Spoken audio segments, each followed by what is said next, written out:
सोचने वाली बात यह है कि एक लड़का जो 10वीं फेल होता है, जिसको उसके घर से भगा दिया जाता है, निकाल दिया जाता है।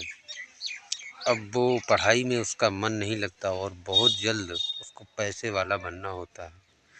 इतना मास्टर प्लान करता है जो करीबन 2.5 लाख लोगों को अपना निशाना बनाता है।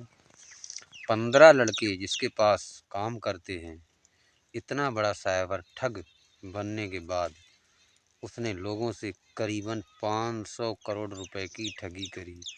और जिसमें से सबसे ताज्जुब की बात यह है कि जिन जिन लोगों से वो पैसे ठगे गए, किसी ने भी उन पैसों के प्रति कोई शिकायत नहीं की कि हमारे साथ भी ऐसा या ऐसी दुर्घटना हुई है। अब इनका एक बहुत बड़ा गिरोह जो कि लखनऊ पुलिस ने अभी इसका भंडाफोड़ कर दिया है और जिसमें ये पकड़े गए हैं।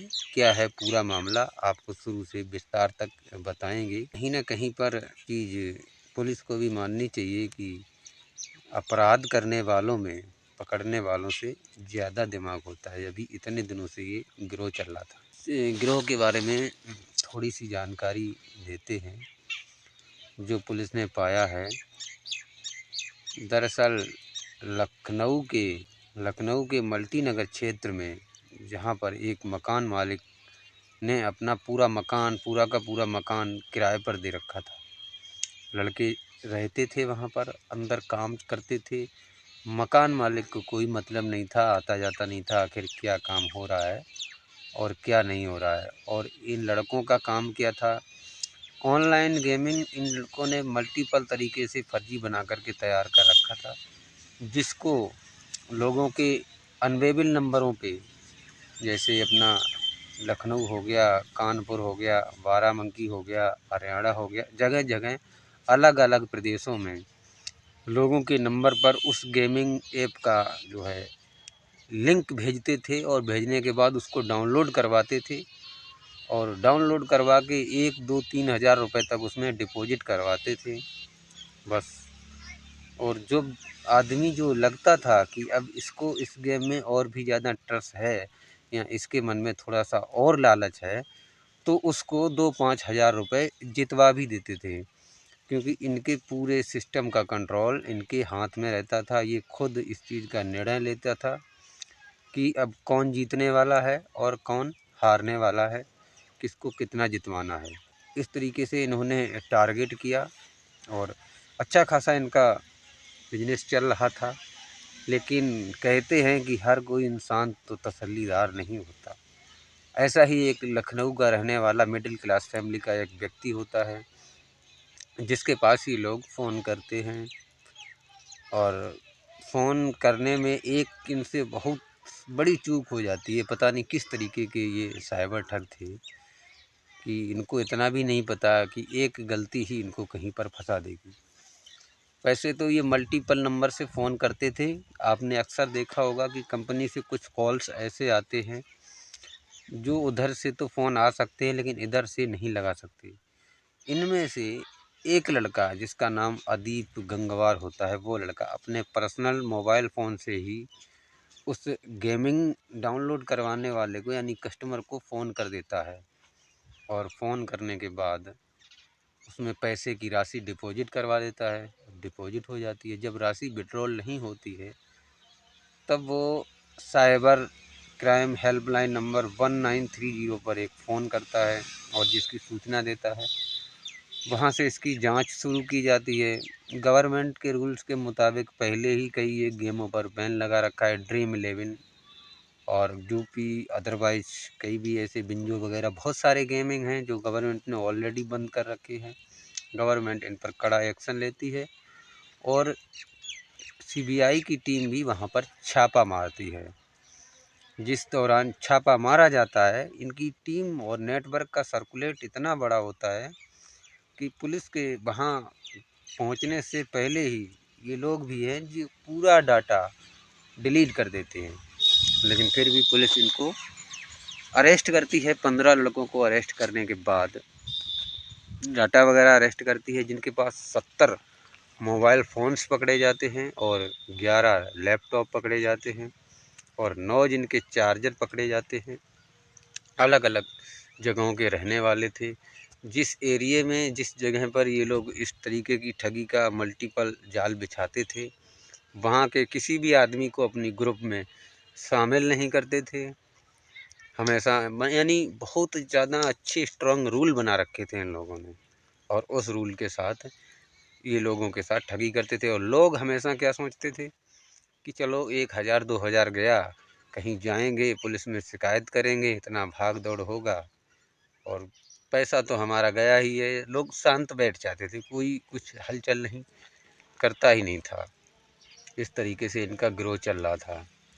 और जब इनको सूचना करीब 5 मिनट पहले इनको सूचना मिली, इनका जो है मकान के पास जो गार्ड रहता था, उस गार्ड को जैसे ही इन्फॉर्मेशन मिली कि सीबीआई और पुलिस टीम इस रूम पर छापा मारने वाली है, उससे पहले ही गार्ड ने मैसेज भेजा घर पे, मतलब जहाँ पर ये फ्रॉडगिरी का धंधा चल रहा था वहाँ अंदर मैसेज भेजा।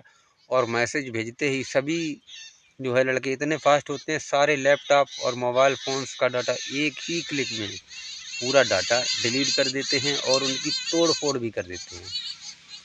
तोड़ फोड़ करने के बाद लेकिन ये पता नहीं कैसे साइबर ठग होते हैं, इनको इतना नहीं पता है कि आजकल के समय डाटा को रिकवर करना एक बहुत ही छोटी सी चीज़ है। किसी भी चीज़ को कितना भी तोड़ दो, कितना भी डिलीट कर दो, लेकिन सिस्टम जिसने बनाया है वो जब सिस्टम को दोबारा चलाता है तो फिर से वो सारी चीज़ें रिकवर हो जाती हैं।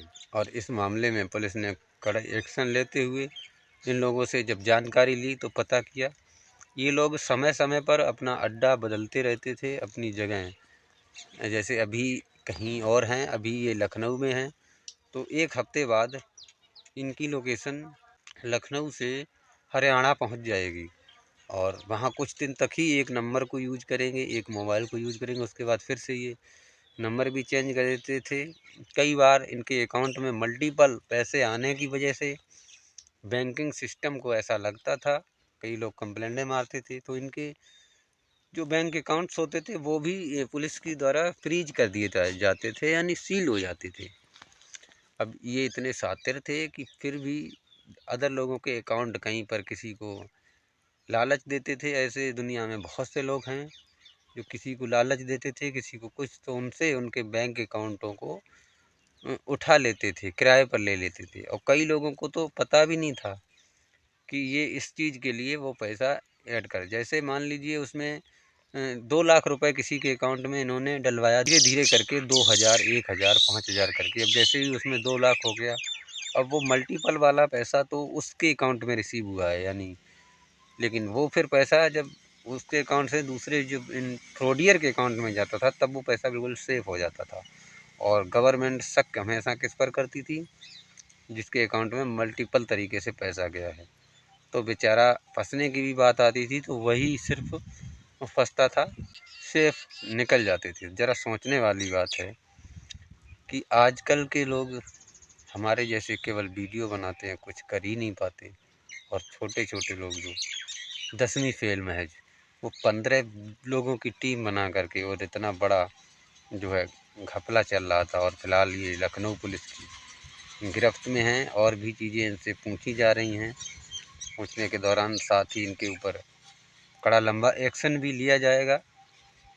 और ऐसे गेमिंग ऐप तो अपने प्रदेश में पहले ही बैन है।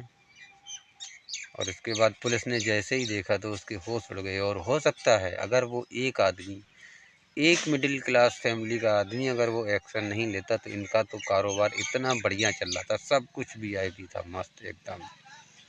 हमारे लाखों रुपए का एक छोटे से मकान का किराया देते थे, कहीं भी आने जाने के लिए गाड़ियाँ रखते थे, और गेट पर चौकीदार 3-3 चौकीदार ड्यूटी देते थे 8-8 घंटे की।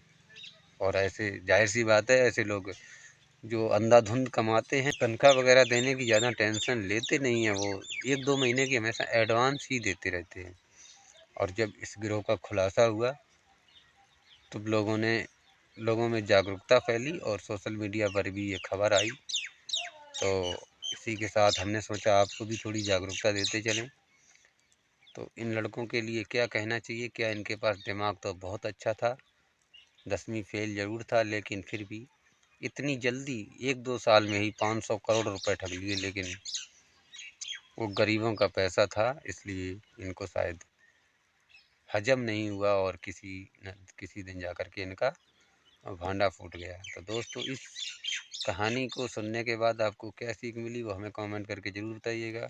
और कहानी अगर आपको अच्छी लगी हो तो चैनल को लाइक करके चैनल सब्सक्राइब कर दीजिएगा। मिलते हैं किसी नेक्स्ट कहानी के साथ, तब तक के लिए जय हिंद, जय भारत।